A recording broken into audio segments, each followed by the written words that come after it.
Bom, Raquel, vamos começar esse bate-papo, né? Uma dúvida que todo mundo tem, o pessoal pergunta, mas não tem certeza. O cavalo dorme mesmo em pé? O cavalo dorme mesmo em pé, ele tem essa facilidade, ele consegue relaxar a musculatura dele mesmo em pé e ter um soninho leve. Isso é uma adaptação dele, né, para que ele possa manter um certo estado de vigília contra as presas, né, contra os predadores, porque o cavalo é presa na natureza. Mas o melhor soninho dele, claro que é deitado. E isso ele só faz quando ele se sente seguro, né, quando ele não sente aí que tem alguém querendo atacar ele. Mas ele dorme sim em pé.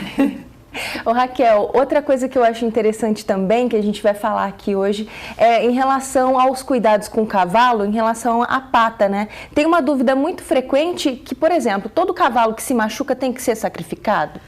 Olha, isso é mito, tá? O cavalo com pata quebrada, antigamente a gente não tinha solução. Hoje em dia, a gente já tem terapias que podem facilitar aí essa reconstrução e a cicatrização da pata. É claro que é um processo muito caro e muito trabalhoso também, então a gente tem que levar em conta o bem-estar do animal durante todo esse processo, né? A gente precisa avaliar essa fratura de vários ângulos, mas hoje em dia isso já tem conserto. Para muitos casos, cavalo com pata quebrada já não precisa mais ser sacrificado. Ainda bem, né, Fran? Ainda bem. E pensando nesse contexto, né, Raquel, a gente está falando da pata do cavalo, vamos falar do casco já também, porque o pessoal tem uma dúvida que é muito frequente. Colocar ferradura no cavalo machuca o animal? Não, a ferradura bem colocada não machuca o cavalo. Pelo contrário, a ferradura é uma proteção para o desgaste do casco, né? A ferradura, os cravos da ferradura, eles são inseridos numa parte do casco que não é sensível. O casco pode se machucar sim, porque ele é sensível quando o cavalo pisa numa pedra ou pisa num prego, mas a ferradura, ela é fixada numa parte que o casco não é sensível. Então, não tem problema. Desculpa, Raquel.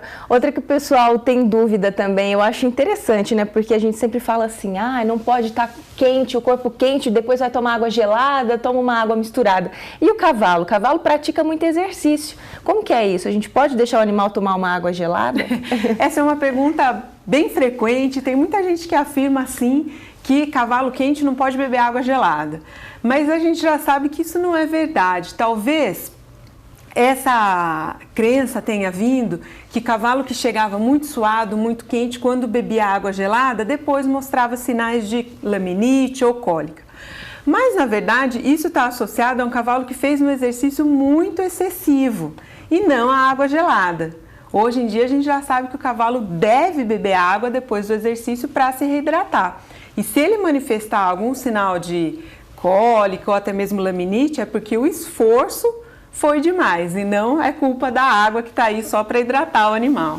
E esse nosso bate-papo de hoje vai longe, viu, gente? Você que está aí assistindo o programa e quer participar também, tem alguma dúvida ou conhece algum mito, alguma curiosidade sobre cavalos, manda pra gente no WhatsApp no 016 98181 8687. A gente recebeu uma aqui, Raquel, eu vou ler para você. O carrapato da orelha é diferente do carrapato do corpo? Quem mandou essa foi o Edson Duarte de Campo Grande, Raquel. Edson, por incrível que pareça, é diferente. O carrapato da orelha é um e o carrapato que fica no corpo é outro. Eu já tinha errado nessa. Essa é uma pergunta bem frequente também, eles são diferentes. Então, um chama Anocenter nitens, tem esse nome feio, e o outro é o Amblyomma cagenense. Então, são duas espécies de carrapato diferentes.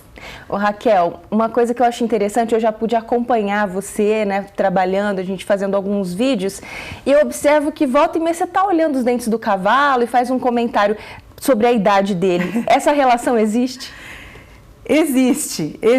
A gente pode avaliar a idade do cavalo pela mesa dentária. Por quê? Com o tempo, o cavalo, na hora de mastigar, ele vai desgastando os dentes, tanto da arcada superior quanto da arcada inferior.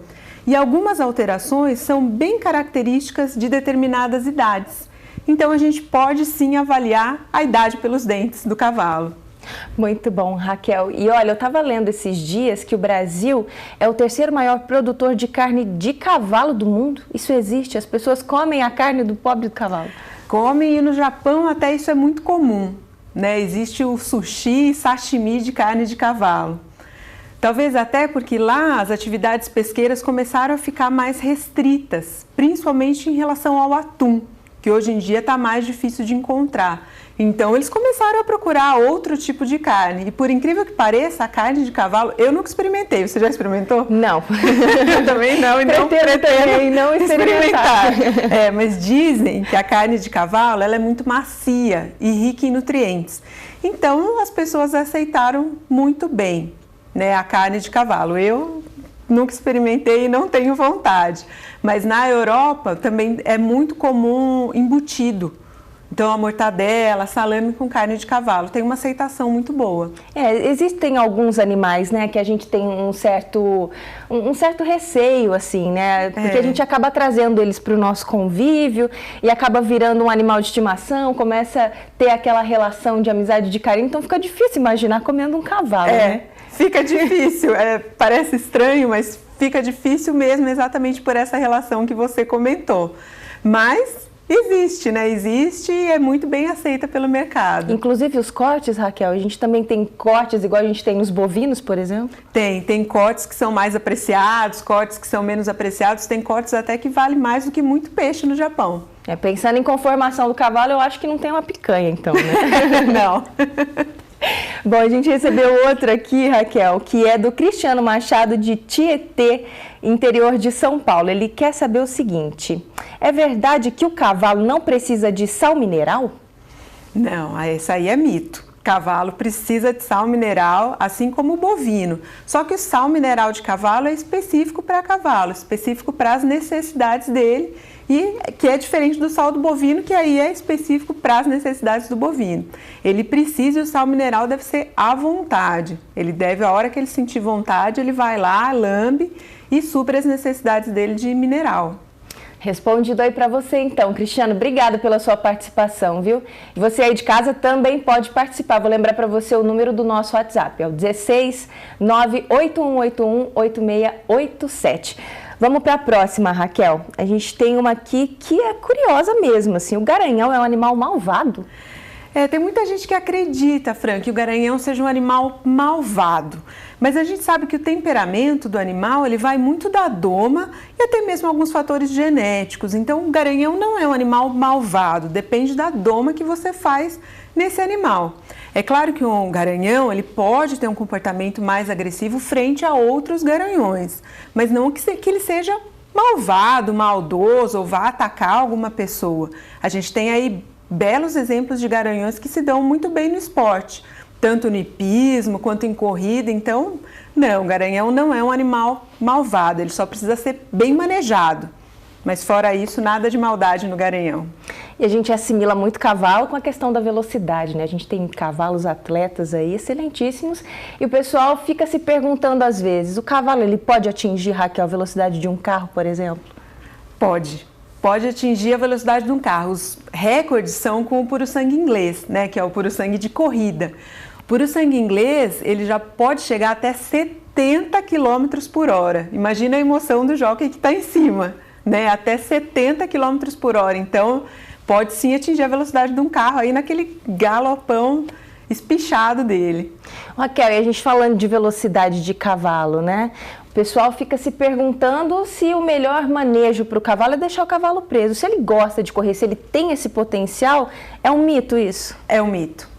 É um mito, Fran. É uma forma muito ruim de criar o cavalo só preso. O cavalo foi feito para se exercitar, para abaixar o pescoço, alongar o pescoço e ir lá pastar. Então, um cavalo preso, ele começa até, que fica o tempo todo preso, né? Ele começa a mostrar sinais de que ele está descontente com aquela situação. Quais são esses sinais? O que a gente chama de vícios de baia, que são alterações comportamentais do animal, né? Acho que a maioria das pessoas já viu um cavalo ou engolindo ar, ou mordendo a porta da baia, ou andando em círculo. Tem cavalo que fica andando em círculo o tempo todo, abaixando e levantando o pescoço. Ele está mostrando para a gente que ele não está contente com aquilo, não está contente de ficar preso. Se ele não tem o que fazer, ele arruma o que fazer, né? Então, são esses comportamentos aí estereotipados, esses vícios de baia, que mostram para a gente que cavalo é um animal para ficar solto, né? E aí a coisa mais linda, ver o cavalo solto no pasto, correndo, livre, né? É muito bonito. Felizes, feliz, né? O cavalo feliz.